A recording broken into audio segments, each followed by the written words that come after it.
So we come to the next move. It's called arm rolling in a fixed stance, or the back swinging monkey. Different things in different forms, the qigong forms. This one is, as if within the traditional forms, it's believed to help the liver, gallbladder, and pericardium. They're the meridians they're linked to with this motion. Bit of a funny motion, this one. And we're not going down that traditional path with that. Basically, we're going down the usual, the Pilates, the different or slightly unusual path of Pilates, yoga, and hypnotherapy with the breath. Okay, so a bit of a mixture of breaths in a breath synchronized motion manner, vinyasa, breath synchronized movement in Sanskrit. So basically, we're just going to go into the breathing to start off with. Spend a lot of time on the breathing. Now we'll start three forms together. The basic 8 brocades, the movements only from the 8 brocades, and also this is the next part we started. It's the 5th of the next 18 form qigong sequence I've added on.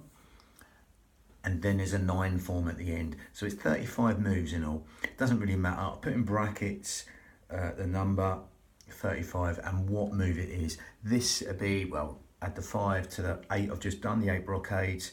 This would be like 13th for the whole 35 moves. That doesn't matter. You can do these segmentally or in the order I put them. It doesn't matter. So let's just get straight into that breathing.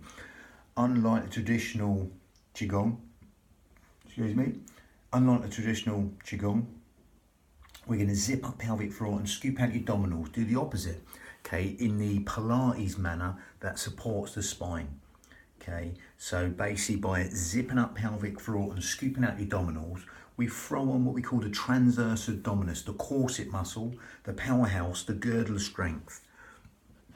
3 layers deep, which is all segmentally stabilizing the spine. Now, as we do that, the pelvic floor and the corset go together. You can't do one without the other.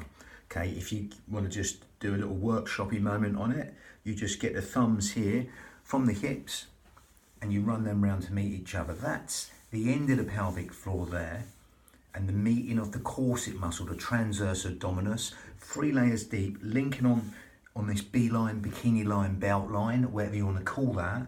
They're linking on like cling film together. So again, get this B-line here, and if you cough or sneeze, everything comes in. You can feel them both work together.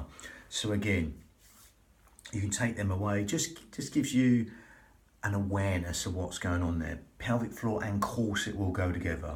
So if you tuck in the belly button to throw on the corset, the pelvic floor will go. If you just fire the pelvic floor, that will throw on the corset and vice versa. But again, we segmentally go through them as we right now zip up pelvic floor, scoop out the abdominals, take your navels towards the spine, and it will naturally help your breathing go into these lower lobes of the lungs. As you follow the journey in, all the way in through the nose, and exhale through pursed lips for as long as you like, as if you're sort of blowing out a candle through pursed lips. Okay, that will naturally help this breath go in low and deep to these lower lobes of lungs, the intercostals, the ribs, anywhere but the stomach. It's what we call lateral thoracic breathing in Pilates. Okay, that will go into them lower lobes of lungs right now as you're doing that, because there's nowhere else for the breath to go apart from into these lower lobes of lungs, the intercostals, the ribs, anywhere but the stomach. Okay, so again, even imagine there's an umbrella inside your rib cage being opened and closed as you breathe, and feel that decrease and increase and expansion of the lungs there. Okay, it's just giving you that space just to allow that feeling of width in the lungs as you breathe in, and that length of the out breath as you exhale through pursed lips. Even imagine someone's wrapped a scarf tightly around your ribs and you breathe into that scarf wide and full, just adding width to the lungs. And length to the out breath, that lovely, free, expansive breath. Just come in organ deep, cell deep, even bone marrow deep, into them lower lobes of lungs, intercostals, the ribs, then fish gills, 3D style. Okay, lovely. So with that, we're going to change that. We'll close the mouth and go slightly down, more down the yogic path now. We're going to breathe in through the nose and out through the nose now to make a smaller filter to lengthen the whole will cycle of the breath as you're still zipping up pelvic floor and scooping out your abdominals and taking your navels towards your spine. Okay, and as you're breathing out through the nose now, you'll feel that lengthen the whole will cycle of the breath. So just simply allow that to happen. That more sort of cleansing breath, going slightly down the sort of yogic path with that. Okay. Again, you sort of try and sort of lengthen the breath in the asanas, etc. So just simply allow that to happen. And also, with that more cleansing breath in and out through the nose, you will naturally also feel the out breath want to fall longer than the in breath. So simply allow that to happen. And as you allow that to happen, you can consciously take your mind there and elongate that out breath longer than the in breath. So consciously take your mind to the out breath, quadruple it, double it, triple it, whatever you like the out breath, just make it longer than the in breath. The in breath's conscious thought, the out breath is subconscious thought. So by extending the out breath longer than the in breath, we're just encouraging sleep, digestion, rest, and relaxation to all be benefited by elongating the out breath longer than the in breath. Okay, just allowing that simplicity to relax the mind as you elongate the out breath in that hypnotherapy manner, a bit like 7-11 breathing. Again, just simply allowing the out breath to go longer than the in breath. When we do that, like you are right now, that will stimulate the parasympathetic nervous system. Okay, all the things you don't think about. Sleep, digestion, rest, and relaxation, all being benefited by elongating the out breath longer than the in breath, encouraging them restful relaxation responses and endless streams of comfort. Lovely. The housekeeping properties of the body all being benefited. Sleep, digestion, rest, and relaxation all being benefited by elongating the out breath longer than the in breath. Cellular communication being benefited, organ function, etc. all being benefited by elongating the out breath longer than the in breath within your limits. Don't force anything. You have to try or try not to try. Just simply elongate the out breath longer than the in breath. And allow them chemical cascades of relaxation to enable the body to further relax and let go at will. And allow that simplicity to relax the mind. Now again, you can stick with that as you're still zipping up pelvic floor, scooping out your abdominals, breathing out through the nose, and lengthen that out breath longer than the in breath. Now you can stick with that or go down more the yogic path or the more advanced yogic path. Okay, the more advanced yogic path is Ujjayi breath, victorious breath, okay, in Sanskrit. So if you want to do that, that's great, or you can do that, that's great. If you can't, don't worry, it's slightly more advanced. Just carry on being aware of the sound of the breath, the feel of the breath, as it weaves that tapestry of relaxation with every single organ, cell, sinew of the body at will. Just allowing that breath to manifest in every square inch of tissue in the body. As you zip up pelvic floor and scoop out the abdominals, take the navel towards the spine still, in and out through the nose while lengthening the out breath longer than the in breath. Now again, if you want to get that Ujjayi breath, all we do is add a little bit. We narrow the esophagus and make a smaller filter there again. And it gives us sort of like a Darth Vader type breath. Again, I was going to demonstrate me breathing for the nose still. Keep your shoulders down. And we go with the mouth shut.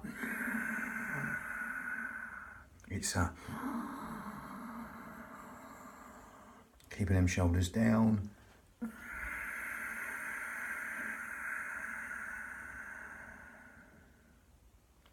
And again, as you're doing that, that soft, silky, whistling, raspy sound from the back of the throat will give the mind something further to focus on. It's a nice sort of focusing breath. Helps you give you something to hear even more as you focus on the breath. Okay. Again, helps us stimulate the thyroid gland, which helps with weight control, etc. Helps us build the heat in the body. Helps us fan the fire to burn all the toxins in the body. Ujjayi breath. If you can't, don't worry, just carry on. Now again, we're going to link that to vinyasa, breath synchronized movement.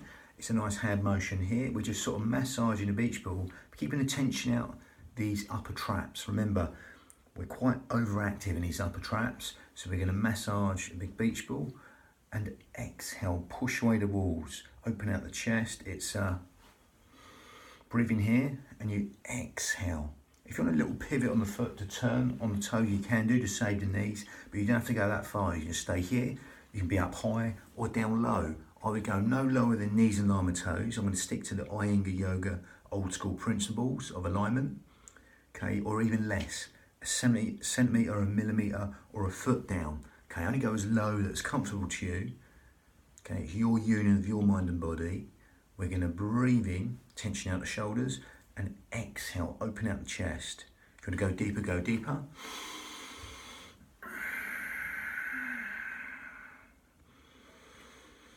Going to breathe in, massage a beach ball, and exhale. On this part, really elongate the exhale. As you open out the chest, take your hands back towards you. And again, I don't care what you say, you'll be opening out all the organs in the chest, the heart, the lungs, the pericardium, the heart lining will be benefited as you open out that chest, shoulders down, breathing in, coming back. If you want that little pivot, you just turn on the toe and you exhale. I'm going to go back and demonstrate.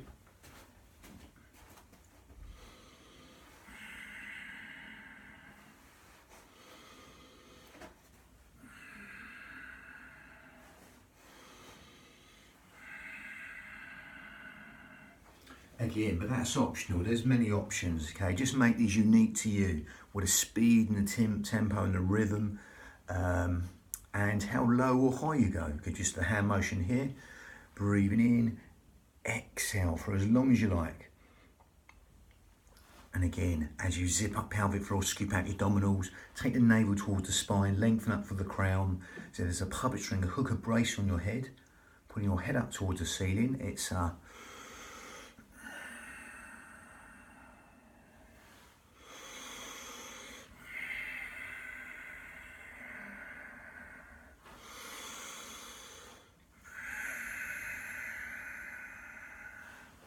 and again, imagine you've got a skewer through your head. You turn onto that skewer. If you're turning and making this much motion, you just turn and open out that chest.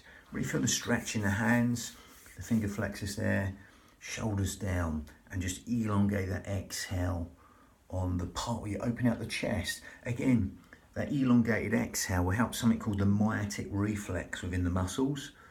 Relax all them sort of little Golgi tendons, and just help you stretch in a more beneficial manner without even trying or trying not to try.